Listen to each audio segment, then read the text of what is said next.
ধুমধাম করে? লেখাপড়ায় তো অষ্টরম্ভা। কি পণ্ডিত, ঠিক বলেছি না? আগে মন্ত্রীমশাই, লেখাপড়ায় ওরা বেশ ভালো, বাধ্য। মন্ত্রীমশাইয়ের আন্দাজে ঢিল ছোড়ার অভ্যেসটা রয়েই গেল। গোপাল, মুখ সামলে কথা বলো। তুমি ভুলে যাচ্ছ যে আমি মন্ত্রী। আপনি আমার নাতি নাতনি সম্পর্কে না জেনে কথা বলতে যান কেন? ওরা লেখাপড়া করে, বিনয়ী। আপনিও ভুলে যাচ্ছেন সেটা। গোপাল, তোমার ঔদ্ধত্য কিন্তু দিন দিন বাড়ছে। তুমি ভুলে যাচ্ছ যে মন্ত্রী সম্মানীয় ব্যক্তি। সম্মান পেতে হলে অন্য কেউ সম্মান দিতে হয় মহারাজ। মহারাজ দেখুন, দেখুন কিভাবে এই রাজসভায় আপনার সামনে কথা বলে যাচ্ছে। আমার দোষ আমার। আমি যাকে তাকে বড় মাথায় তুলে দিয়েছি।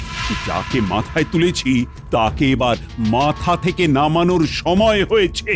ঠিক আছে মহারাজ, আমি আপনার কথার অর্থ বুঝে গেছি। আমি যাচ্ছি। তুমি যাচ্ছ মানে? আমি তোমাকে বরখাস্ত করলাম। ঠিক আছে মহারাজ, আপনার আদেশ শিরোধার্য। চললাম। প্রণাম মহারাজ। মন্ত্রী, সভার কাজ শুরু করো।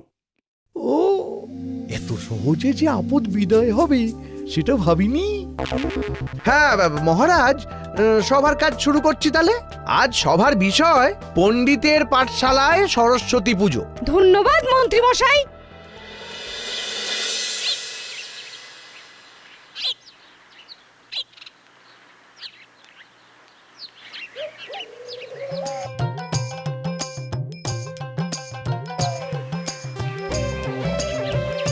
পটু ভাই, ও পটু ভাই। গোপাল দাদা, বলো বলো বলো, কি মনে করে বলো? আমার নাতি নাতনিরা এবার ঠিক করেছে সরস্বতী পুজো করবে, বুঝলে, বেশ ধুমধাম করে। তা ওদের ইচ্ছে একটা বড় সুন্দর প্রতিমা। এখন তো প্রতিমার রঙের কাজ চলছে, তোমার ভালোই লাগবে। সব প্রতিমাই তোমার পছন্দ হবে। এসো এসো এসো। মন্ত্রী, তুমি পুজোর ব্যাপারটা দেখো। পাঠশালার পুজো ধুমধাম করে হবে। যথা আজ্ঞা মহারাজ। ঠাকুর যেন সেরা হয় এটা দেখো। পছন্দ হলেই অগ্রিম দিয়ে বায়না করে নেবে, তাহলে আর ওই প্রতিমা অন্য কেউ নিতে পারবে না। ঠিক আছে মহারাজ, আপনার আদেশ শিরোধার্য। ও, এবার পয়সা উড়ে উড়ে আসবে, উড়ে উড়ে আসবে। মাঠ ফাঁকা। আমার এই সবচেয়ে বড় প্রতিমাটাই পছন্দ হয়েছে। ভীষণ মিষ্টি মুখটা। শোনো না, আমার কাছে যা আছে তাই দিয়ে আমি বায়না করে গেলাম, কেমন? ওই প্রতিমা তোমার নামেই থাকবে গোপাল দাদা। ও নিয়ে কিছু ভেবো না। তাহলে এখন আমি আসি। হ্যাঁ, এসো। আমি পুজোর আগের দিন প্রতিমা নিয়ে যাব। ঠিক আছে ঠিক আছে।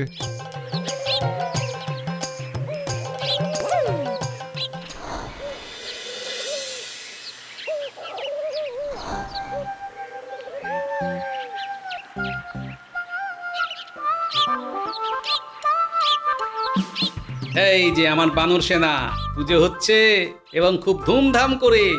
আমি তোদের জন্য প্রতিমা পছন্দ করে একেবারে বায়না দিয়ে এসেছি। ও কি মজা, কি মজা! সত্যি এই আনন্দ দেখে মনটা ভরে যাচ্ছে। গোপাল দাদা, তাহলে কাল থেকেই মণ্ডপ বানাতে শুরু করি। অবশ্যই, আর তো বেশি সময় নেই। শোনো, মণ্ডপটা কিন্তু বড় হবে। তুই তো সকাল থেকে জ্বালিয়ে খাচ্ছিস। বড়রা না করলে কি করে হবে? ঠিকই তো, বড় মণ্ডপ না হলে চলবে কি করে? লোকে ভোগ খাবে না। ভোগ হবে গোপাল দাদা? আরে হবে হবে।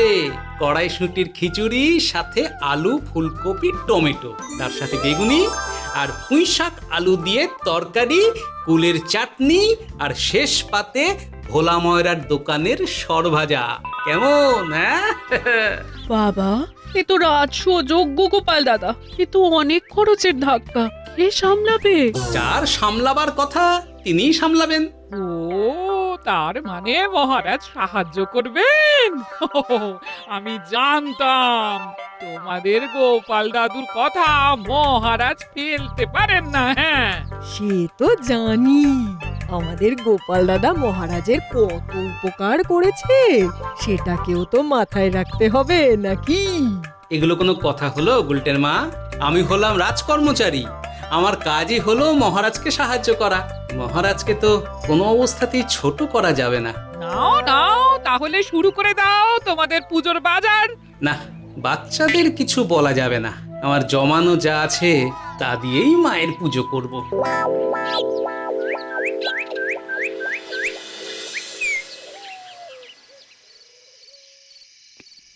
এটা কি শুনছি মহারাজ? কেন কেন কি শুনলে তুমি রানী? গোপালকে নাকি আপনি আপনার রাজসভা থেকে বহিষ্কার করে দিয়েছেন। হ্যাঁ, দুষ্টু গরুর চেয়ে শূন্য গোয়াল ভালো। গোপালের অপরাধ? অপরাধ সীমাহীন। ও খুব অহংকারী হয়ে উঠেছে। কার সাথে কিভাবে কথা বলতে হয় সেটা জানে না। এসেছিল ওর ওই নাতি নাতনির আবদার মেটাতে। আপনি মহারাজ, মহারাজ হলেন প্রজাদের পিতার সমান। আপনার কাজ ছাড়া কার কাছে আবদার করবে মহারাজ? তা ওদের আবদারটা কি ছিল শুনি? ওদের ইচ্ছে হয়েছে এবার ধুমধাম করে সরস্বতী পুজো করবে। ওদের পাঠশালা আছে, ওখানে পুজো করুক। সামর্থ্য নেই, অথচ পুজো করা চাই। ওরা তো পুজোটাই করতে চেয়েছে, আর গোপালের অবদানের কথা ভুলে গেলেন মহারাজ? গোপাল কতবার কত রকম ভাবে এই কৃষ্ণনগরকে বিপদের হাত থেকে বাঁচিয়েছে, সেই সব কথা কি আপনার মনে নেই মহারাজ? গোপাল রাজকর্মচারী। রাজকর্মচারীদের কাজই হলো মহারাজ আর দেশকে সাহায্য করা। ওটা ওর কাজের মধ্যেই পড়ে। ও ভেবে নিয়েছিল এই কৃষ্ণনগর ওর খাসতালুক। গোপাল সম্পর্কে এইভাবে বলতে পারছেন? ওকে মনে করিয়ে দিলাম এই কৃষ্ণনগর ছাড়া গোপালের কোনো অস্তিত্বই নেই। এই কৃষ্ণনগর আছে বলেই গোপালকে মানুষ চিনেছিল। এবার দেখি গোপাল কি করে, গোপাল কি করে পুজো করে। এই মুহূর্তে গোপালের পাশে আমাকে দাঁড়াতে হবে। কাল সকালে গোপালের কাছে আমি দাসীকে পাঠাবো।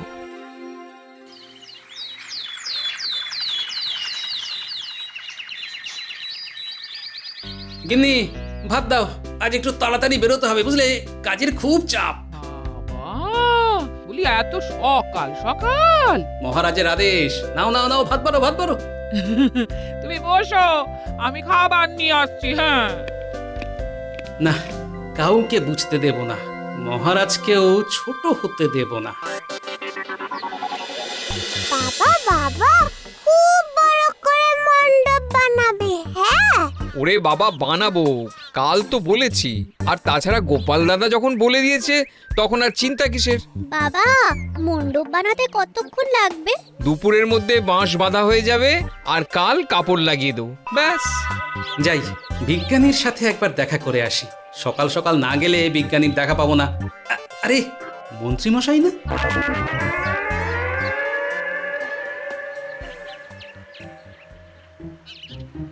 একবার পিছু নেব নাকি? যাই। এই পথ ধরেছে যখন, তখন মন্ত্রীমশাই বটা ঘটার বাড়িতেই যাচ্ছেন। যাই, একটু দেখে আসি কি করতে চাইছেন আর কি বলতে চাইছেন। কাল বটা ঘটার সাথে দেখা করা হয়নি। এখানে বটা ঘটাকে খুব দরকার, খুব খুব।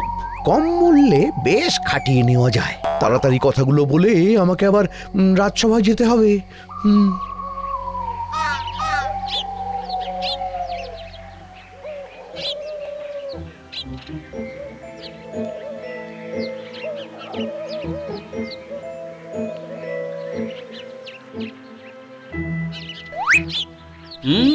যা ভেবেছি ঠিক তাই। মন্ত্রীমশাই বটা ঘটার বাড়ি যাচ্ছেন, নিশ্চয়ই কিছু পরিকল্পনা আছে। বটা ঘটা বাড়ি আছিস?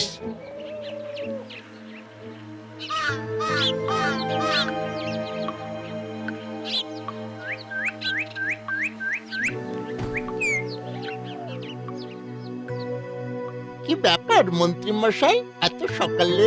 কাল অনেক ভালো ভালো ঘটনা ঘটেছে, সেই সব বলতে এলাম। ভালো ভালো ঘটনা? যাই, কি কথা হচ্ছে শুনি। বলুন মন্ত্রী মশাই, কি ভালো ভালো খবর? আপদটা গেছে। কোন আপদ? আরে কৃষ্ণনগরের আপদটা কে? কি আবার? গোপাল। ও গেছে? কোথায় গেছে? মহারাজ একেবারে বরখাস্ত করে দিয়েছেন। তাহলে এবার গোপালের জায়গায় আমাদের কথা একটু ভাবতে বলুন। ভাবাচ্ছি। সব মাথায় আছে, বুঝলি, সব মাথায় আছে। তোরা ঠান্ডা মাথায় আমার কথা অক্ষরে অক্ষরে পালন করে যা, দেখবি তোরা কোথা থেকে কোথায় পৌঁছে যাবি। হ্যাঁ, ঘর থেকে একদম কারাগারে পৌঁছে যাবে, একেবারে নিশ্চিতভাবে বলতে পারি। শোন, এবারে সরস্বতী পুজো মহারাজ পাঠশালায় বেশ জাঁকজমক ভাবে করবেন। আমি পুজোর পুরো দায়িত্বে আছি, বুঝলি। আপনি দায়িত্বে মানে আমাদের কিছু উপরে আয়। আপনার কিছু হলে আমাদেরও হবে। ওরে ওরে, আমি কোনো কিছু একা ভোগ করতে পারি না, সবাইকে নিয়ে মিলে মিশে থাকি, জানিস না। শোন, তোদের কিছু মোহর দেব, কম দামে বাজার করবি, যত দাম কমাতে পারবি তত তত তোদের লাভ। কোনো দামই দেব না, সব ধার বাকিতে নেব। পারবি? আরে এইসব কাজ তো আমাদের বাঁ হাতের খেলা, ছোটবেলায় করেছি। বাজার দোকান করব আর ধার মেটাবে গোপাল। সব বাজার নেব গোপালের নামে। আহ, কি মজা! তোমরা বাজার করবে মহারাজের আর ধার মেটাবে গোপাল। দাঁড়াও, হচ্ছে। এটা তো দারুণ বলেছিস। এটা হবে মরার উপর খাঁড়ার ঘা। এইসব খেলা আমরা ছোটবেলায় খেলেছি। তোরা যে খেলাটা ছোটবেলায় খেলেছিস, আমি সেই খেলার গুরু মশাই, বুঝলি? তাহলে সব কথা হয়ে গেল। এই নে নে তোদের বাজার খরচ। এক থলে মোহর দিলাম।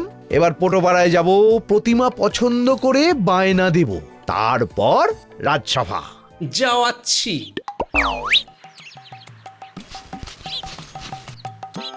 বেশ শক্ত করে বাঁধা হয়েছে। কিসের আওয়াজ হলো? আমি মন্ত্রী মশাই আপনাদের সব কথাগুলো শুনলাম, এবার যথাস্থানে জানাতে যাচ্ছি।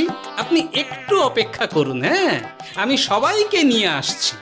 ততক্ষণ একটু ওই সুখ দুঃখের গল্প করে নিন। ওরে ওরে, এবার কি হবে? সেটা আপনি ভাবুন, আপনি তো আমাদের ফাঁসিয়ে দিলেন। আপনার ভাগ্যটাই মন্দ। আমরা কিন্তু আপনার দায় দায়িত্ব নেব না, এই আমি স্পষ্ট বলে দিলাম। আরে আরে, আমি বেরোবো কি করে? ওরে ওরে, আমাকে বের কর, ওরে আমাকে বের কর। বেরোবেন কি করে? ও তো দরজায় কিছু একটা বেঁধে গেছে। কি করছেন? এই রকম ধাক্কা দিচ্ছেন কেন? আপনি কি দরজা ভেঙে দেবেন নাকি? আমাকে যেতে দে। কিভাবে যাবেন দরজা ভেঙে? চুপ করে বসুন। কি? আমাকে ধমকাচ্ছিস? আমি মন্ত্রী। আপনি হলেন নামের মন্ত্রী। থামুন থামুন বলছি, খুব খারাপ হচ্ছে। কি এত বড় সাহস? কি করবেন? আমাদের ঘরে এসে আমাদেরকেই মারবেন?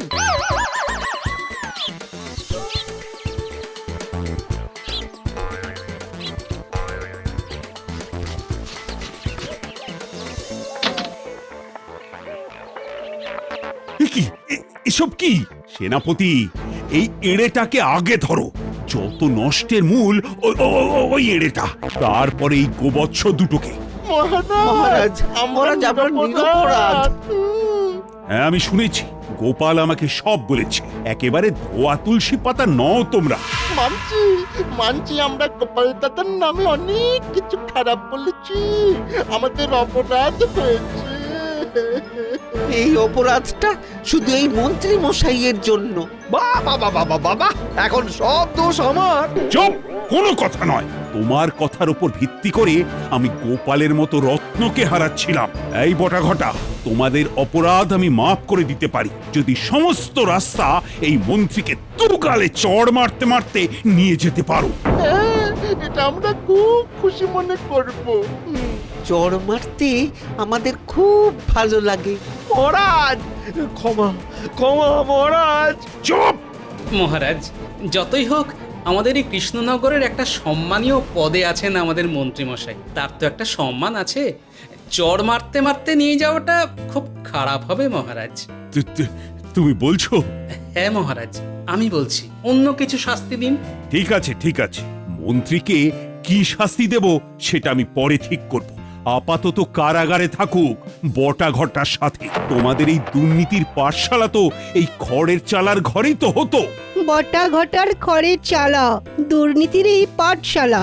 মন্ত্রী হলেন গুরুমশাই, এবার চলুন আমরাও যাই। যাবার আগে একটা ঘোষণা আছে, পণ্ডিতের পাঠশালার পুজো আমি পুঁটিদের পুজোর সাথে মিলিয়ে দিলাম। পুঁটিরা ধুমধাম করে পুজো করবে, আর আমি আছি, রানীমা আছেন, আমরা সবাই আছি।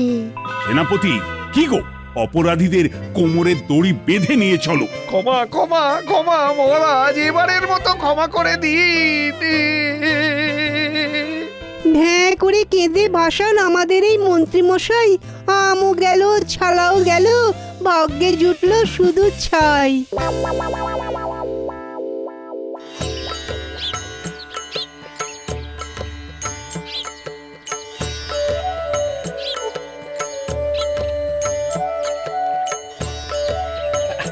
আসুন আসুন মহারাজ, আসুন রানীমা। এই যে পুঁটির বাবা, যাও না, ঘরের মধ্যে থেকে বসার জন্য কিছু নিয়ে এসো না। একদম ব্যস্ত হয়েও না গোপাল। আমরা পুজো দেখতে আসিনি, পুজো করতে এসেছি। ঠাকুরের সামনে কি উঁচু জায়গায় বসে? তাহলে আসন পেতে দিই। সেটাই ভালো হবে। যাও যাও যাও, আসন নিয়ে এসো। আমার আসন লাগবে না, আমি ঘুরে ঘুরে তদারকি করব। ঠিক আছে মহারাজ। পুটি, ফুলের থালাটা একটু এগিয়ে দে তো মা।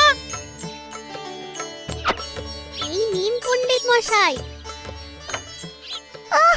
আমাকে কিচ্ছু কাজ করতে দিচ্ছে না। আচ্ছা, আমি কি ফলের জায়গাটা এগিয়ে দেব? তাই দে। বসুন রানীমা। গোপাল, ওরা ঠিকঠাক কাজ করছে তো? করছে মহারাজ, ওখানে সেনাপতি মশাই আছেন, তিনি সব তদারকি করছেন। আমরা সবাই মিলে যাই মহারাজ। চলো।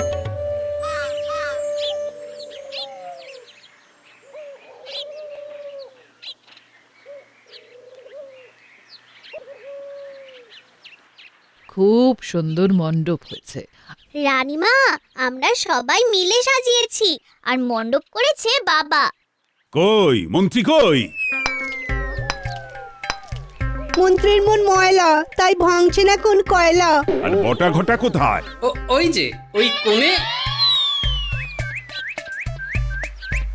বাহ, খুব ভালো আয়োজন। কি মন্ত্রী, কেমন লাগছে? কয়লা ভাঙতে ভাঙতে আমার হাড় মাস সব কালি হয়ে গেল মহারাজ। মন্ত্রী মশাইয়ের হয়ে গেল হাড় মাস কালি গো, মুছে গেল চাকচিক্য, মুছে গেল লালি গো। সাধু সাধু। গোপাল দাদু, ও গোপাল দাদু, এখন পুষ্পাঞ্জলি হবে। পণ্ডিত মশাই ডাকছেন।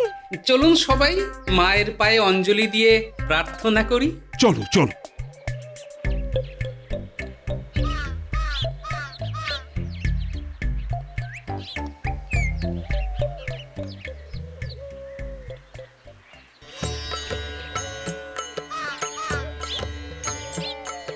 নিন, এবার সবাই মায়ের কাছে বিদ্যা, বুদ্ধি, সুখ, শান্তি চেয়ে নিন।